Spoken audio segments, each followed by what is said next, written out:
كنتم خير أمة أخرجت للناس تأمرون بالمعروف وتنهون عن المنكر وتؤمنون بالله. Alhamdulillah,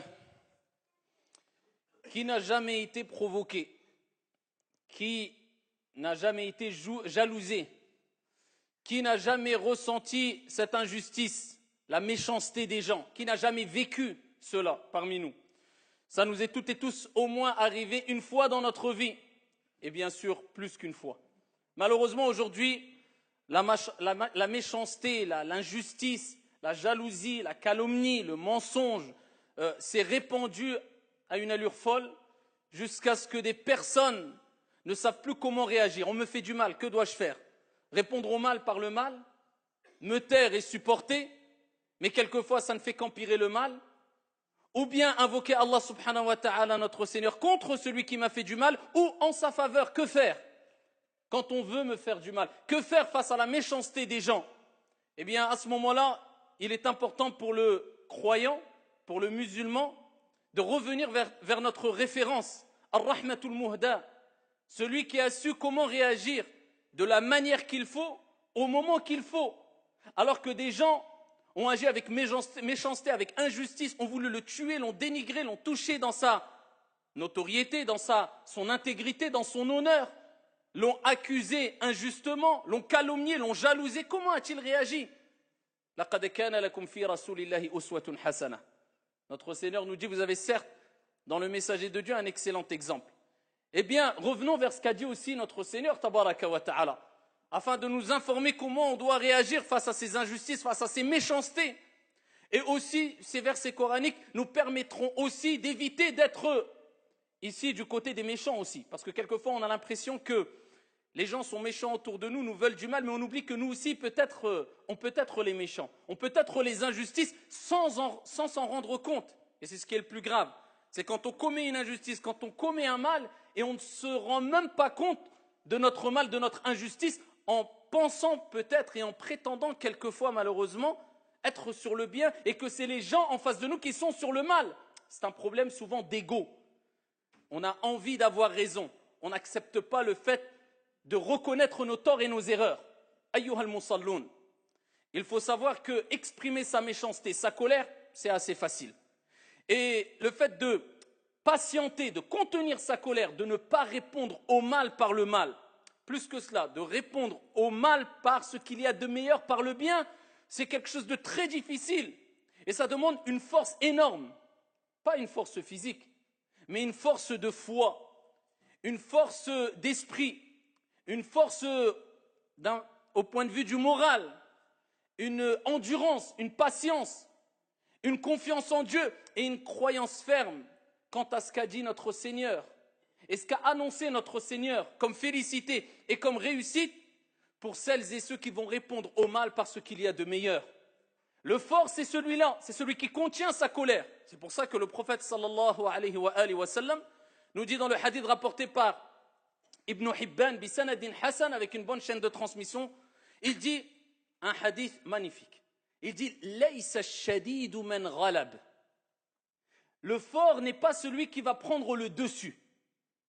Il dit ensuite Innama ash-shadidu man ghalaba nafsah. Allahumma ij'alna minhum. Il dit celui qui est vraiment fort, c'est celui qui prend le dessus sur son âme. Donc quand il dit au début du hadith, le fort, ce n'est pas celui qui prend le dessus, c'est-à-dire sur autrui. Et il y a un autre hadith qui rejoint ce hadith-là, rapporté par Al-Bukhari, où le prophète sallallahu alayhi wa sallam nous dit, le fort n'est pas celui qui va terrasser les gens, qui va prendre le dessus physiquement sur les gens, qui va écraser les gens, mais le fort est celui qui contient sa colère. Et dans le premier hadith rapporté par Ibn Hibban, le prophète alayhi salatu wa sallam nous rappelle que celui qui arrivera à prendre le dessus, c'est pas celui qui prend le dessus sur les gens, mais le dessus sur son âme. Parce qu'on sait très bien que Shaitan, Satan, eh bien, va nous cacher les fruits de cette patience.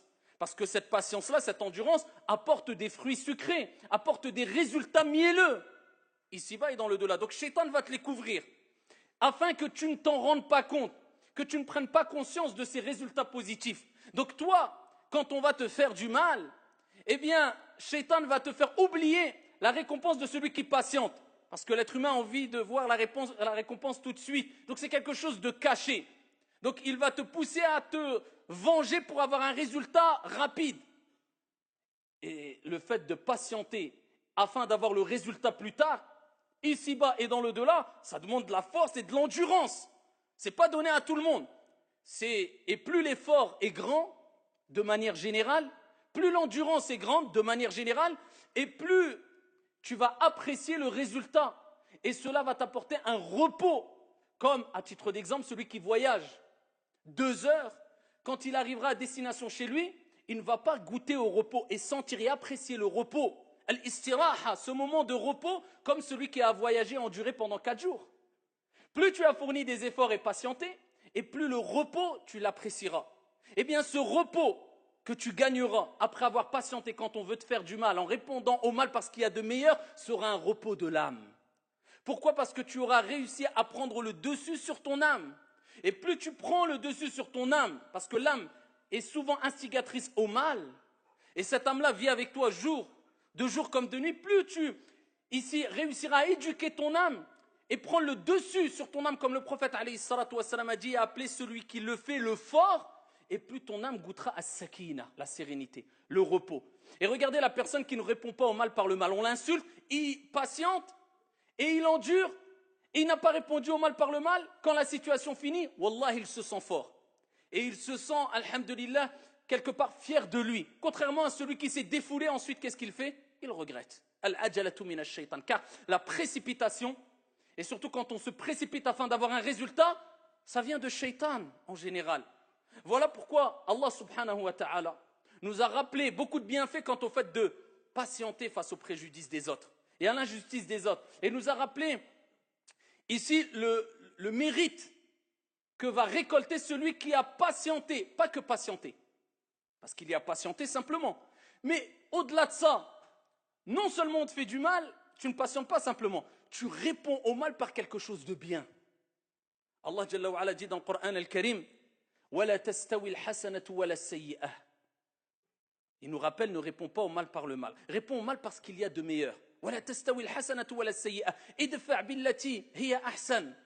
Ici, il nous rappelle, réponds au mal parce qu'il y a de meilleur.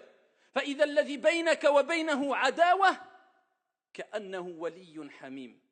وَمَا يُلَقَّاهَا إِلَّا الَّذِينَ صَبَرُوا وَمَا يُلَقَّاهَا إِلَّا ذُو حَظٍّ عَظِيمٍ. Et à ce moment-là, quand tu auras répondu, comme Dieu dit dans le Saint-Coran, au mal, aux injustices, aux insultes, à la méchanceté des gens, parce qu'il y a de meilleurs, eh bien à ce moment-là, tu verras celui avec qui tu avais une animosité. Regardez les termes qu'il utilise Allah Azza wa Jal. Beaucoup de colère, de haine, c'est la guerre entre vous. Une animosité, devenir tel un ami chaleureux. Ya muqallib al-qulub, ô toi qui tourne les cœurs. Allah, il tourne les cœurs. Il change les cœurs. Pourquoi? Parce que tu as fait l'effort. Parce que tu as fait le premier pas. Parce que tu n'as pas répondu au mal par le mal. La personne en face de toi qui te fait du mal, au fond de lui, il sait qu'il fait du mal. Et tu vas l'éduquer en répondant au mal par le bien. Tu vas lui donner une grande leçon. Il va se dire, je lui fais du mal. Je sais pertinemment que c'est du mal. Il me répond par le bien. Tu vas lui faire encore plus mal que si tu répondais au mal par le mal. Allah dit, voilà, celui avec qui tu avais une animosité, devenir tel un ami chaleureux. Mais Dieu dit, mais qui atteindra ce niveau-là, atteindra ce degré-là? Ceux qui sont vraiment patients et endurants. Ce n'est pas donné à tout le monde. Hein? Ce n'est pas donné à tout le monde. Seuls ceux qui ont été comblés d'une grâce immense arriveront à atteindre ce degré-là. Et ça émerveille. C'est pour cela que quand on lit des hadiths du prophète sallallahu alayhi wa sallam, quand il répondait au mal par le bien, on est émerveillé. Et on se rappelle que le prophète était ar-rahmatul muhda et que Dieu l'a envoyé en tant que miséricorde, comme miséricorde pour l'ensemble des mondes. À titre d'exemple, un hadith connu par toutes et tous, rapporté par l'imam al-Bukhari. Vous croyez que ça, c'est pas l'application de ce que je dis précédemment?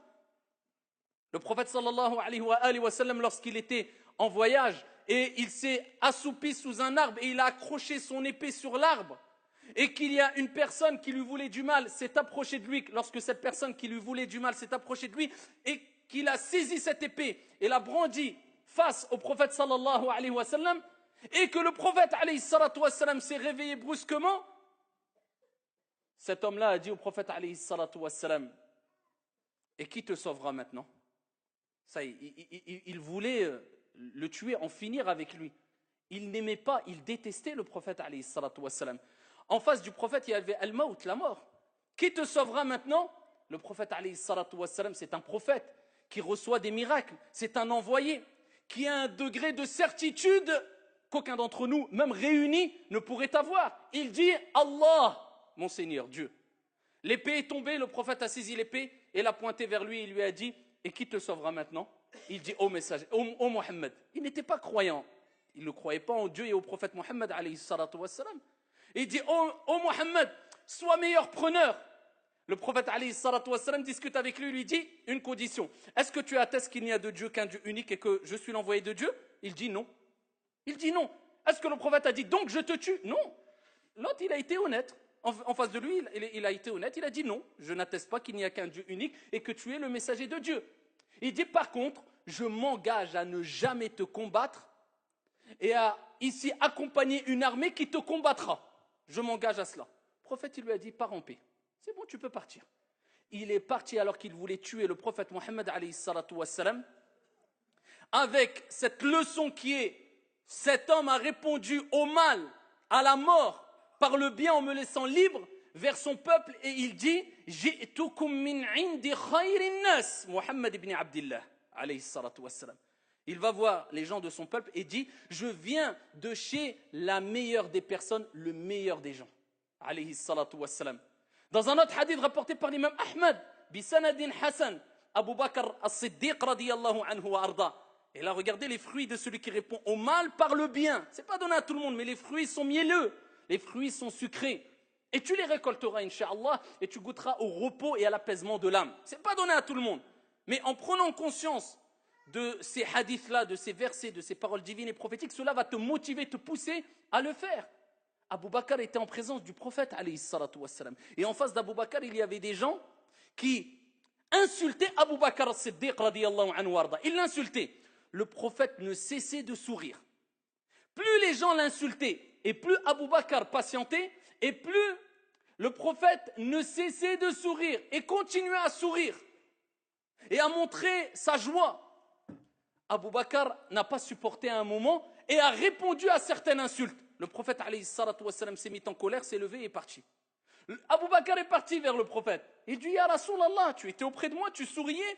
Quand je me suis défendu à un moment, j'étais à bout, je me suis défendu, tu t'es levé et tu es parti.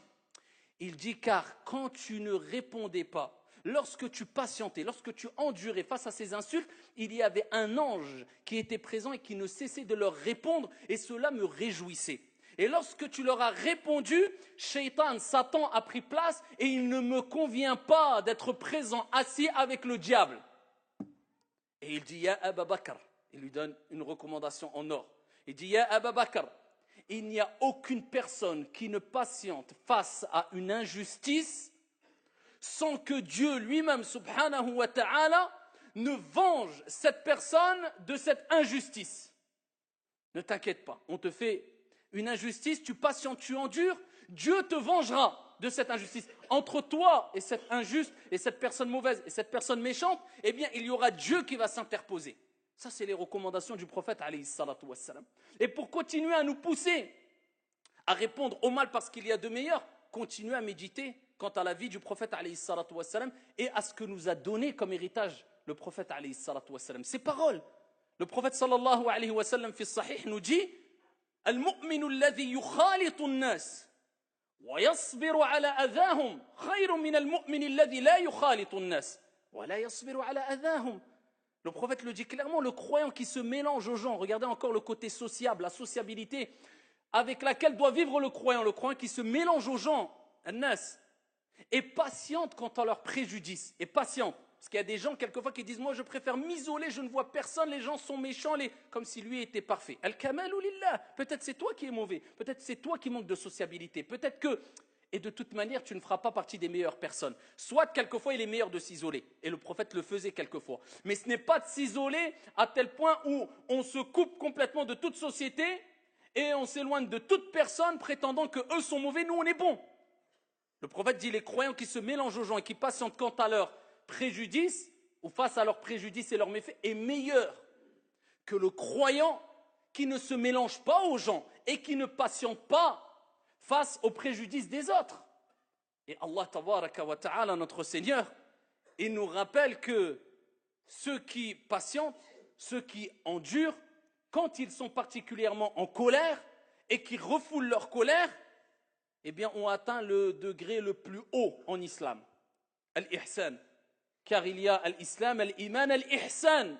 La bienfaisance, tu t'approches de la perfection, c'est le degré le plus haut. Eh bien, Allah Jalla wa Ala dit dans le Coran, وَالْكَاظِمِينَ الْغَيْظِ وَالْعَافِينَ عَنِ النَّاسِ وَاللَّهُ يُحِبُّ الْمُحْسِنِينَ اللهم اجعلنا منهم.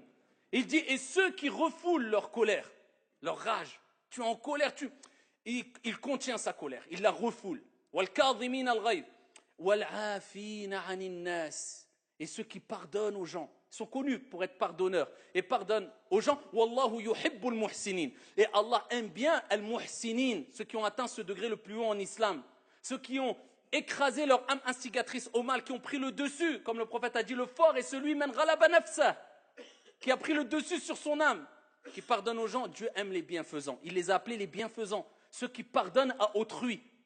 Et parmi les choses à retenir aussi pour éviter de répondre au mal par le bien, pour éviter de répondre au mal par le mal, eh bien, il est important d'éviter de rentrer dans des sujets, dans des domaines, dans des polémiques qui te pousseront à être en colère et peut-être tu vas ne pas réussir à contenir ta colère et rater l'épreuve.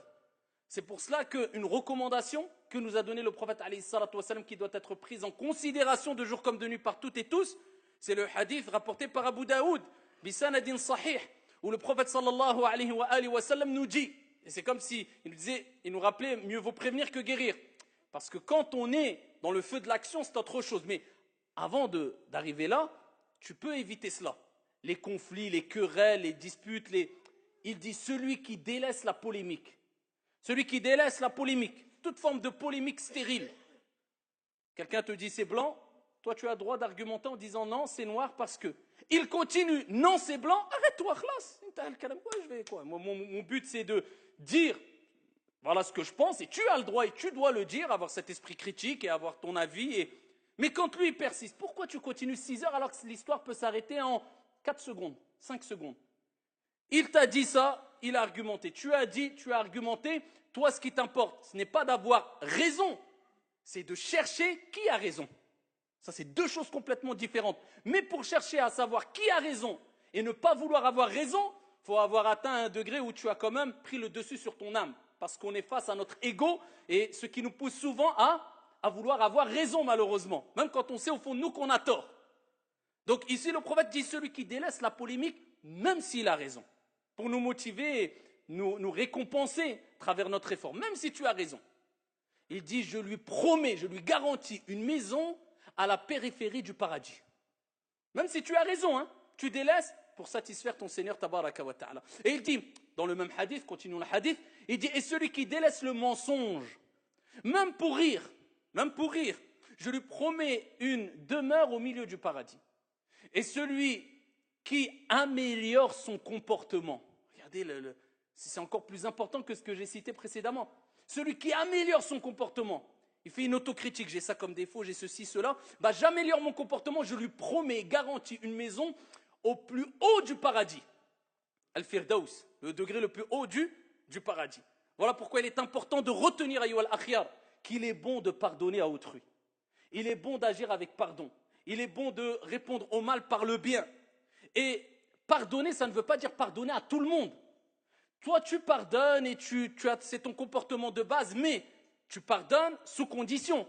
Exemple, imaginez-vous un État qui dit « Nous pardonnons à tout voleur, nous pardonnons à tout vendeur de drogue, nous pardonnons à toute personne qui fait des choses graves. » Eh bien, les gens, qu'est-ce qu'ils vont continuer à faire? On n'a pas de problème, on nous pardonne, on continue. Tu penses avoir fait le bien, mais toi, tu as cautionné le mal. Tu pardonnes si et seulement si tu sais que la personne a reconnu son erreur. Ou le fait de pardonner à la personne ne va pas permettre à la personne ou motiver la personne à continuer son mal. À ce moment-là, pardonne. Si tu sais que ça ne va pas provoquer des conséquences néfastes, pardonne. Et ça, c'est le comportement que doit avoir le croyant. Alors, on peut citer des degrés. Rapidement, il y a 4 degrés que les savants ont exposés. Le premier degré, c'est répondre au mal par le mal. Ça, met l'autre côté. Le deuxième degré, c'est quand on te fait du mal, tu ne réponds pas au mal par le mal, mais tu demandes réparation. Alors là, on t'a volé, tu dis je veux récupérer ce que j'ai volé. On t'a porté préjudice, tu vas te plaindre pour réclamer justice en face de la justice, etc. C'est le deuxième degré, c'est ton droit. Troisième degré, tu pardonnes et tu ne demandes même pas réparation. Ça, c'est le troisième degré, ce n'est pas donné à tout le monde. Tu sais que la personne a reconnu, tu lui dis écoute, je te pardonne et réparation, j'en veux même pas de la réparation, c'est bon, je te pardonne. Ça, c'est un degré au-dessus. Et le dernier degré, le degré le plus haut, c'est non seulement tu pardonnes, tu ne demandes pas réparation, mais tu invoques en sa faveur. Que Dieu le guide, que Dieu lui accorde, pour que Dieu lui permette de ne pas retomber dans le mal dans lequel il était. Ça, c'est le degré le plus haut. Et quand on dit de pardonner, c'est tout simplement pour recevoir le pardon de Dieu. Car le prophète alayhi salatu wassalam nous dit « Man la yaghfir, la yughfar lahu » Celui qui ne pardonne pas, on ne lui pardonnera pas. Et notre Seigneur dit dans le Saint-Coran « Wal ya'fu wal yasfahu » qu'ils pardonnent et qu'ils excusent. N'aimez-vous pas que votre Seigneur vous pardonne? Et on sait toutes et tous que sans la miséricorde divine, nous sommes perdus et que la miséricorde de Dieu dépasse sa colère. Et nous espérons tous le pardon de Dieu. Et c'est pour cela que nous revenons vers Dieu et nous nous repentons vers notre Seigneur Tabaraka wa Ta'ala. Donc comme tu aimerais que Dieu te pardonne, pardonne aux gens. Si tu veux que Dieu t'excuse, excuse aux gens, agis de la même manière que tu aimerais qu'on agisse envers toi. Et pour terminer, une évidence qu'il est important de rappeler, bien que c'est connu par toutes et tous de manière générale, mais c'est une évidence qu'il est important de rappeler quand on parle de pardon, de repentir, de la miséricorde de Dieu qui dépasse la colère de Dieu. Dieu ne pardonne pas tous les péchés. Dieu pardonne tous les péchés si on remplit les conditions pour que Dieu nous pardonne tous les péchés. Et si on provoque ce pardon et cette miséricorde divine, si on réunit tous les textes, Dieu ne nous a pas dit « faites ce que vous voulez, je vous pardonne ». Mais il nous invite au repentir et à demander pardon à Dieu. Et quand on lit les textes qui nous disent « si tu fais ta prière et d'une prière à une prière, tes péchés seront pardonnés », d'un vendredi à un vendredi, les péchés sont pardonnés, d'un ramadan à un ramadan, les péchés sont pardonnés, si tu fais telle évocation, tes péchés sont pardonnés, ça c'est les petits péchés. Ces petits péchés ne demandent pas un repentir, mais demandent la demande de pardon. Et revenir vers Dieu avec des actions, des œuvres salutaires. Et les petits péchés, on en fait toutes et tous, des dizaines, centaines, milliers. Tout être humain, nous sommes faibles. Une mauvaise parole qui glisse, etc. Mais quand on parle des grands péchés, à l'unanimité des savants, les grands péchés connus, comme le vol, comme la jalousie, comme le meurtre, comme l'adultère, relation hors mariage, tout cela demande un repentir. Et le repentir a des conditions, sinon ça serait trop facile. La personne dirait je fais ce que je veux, je fais des grands péchés, je vends de la drogue, je vole, je tue. Pas grave, je fais ma prière, Dieu me pardonnera. Et ça n'a rien à voir avec la bonne compréhension de l'islam, bien sûr, et cela est connu par toutes et tous. Un grand péché demande un repentir, et les conditions du repentir, c'est quoi? Al-ikhlas, la sincérité. Première condition, je ne le fais pas pour que les gens disent « Wa, masha'Allah, al-akh, urti, akhi ». Tu es musulman maintenant, parce que c'est quelquefois un effet de mode aujourd'hui. Comportement ne suit pas du tout l'apparence, illa man rahimallah. Sincère pour Dieu, pas pour un effet de mode. Deuxième des choses, je regrette ce que j'ai fait. Troisième des choses, j'ai la ferme résolution de ne plus recommencer. Et quatrième des choses, je délaisse le péché dans lequel je suis. Les grands péchés demandent un repentir avec ces conditions-là. Si tu as réuni ces conditions-là, à ce moment-là, on espère que Dieu, le miséricordieux par excellence, te pardonnera car sa miséricorde dépasse sa colère.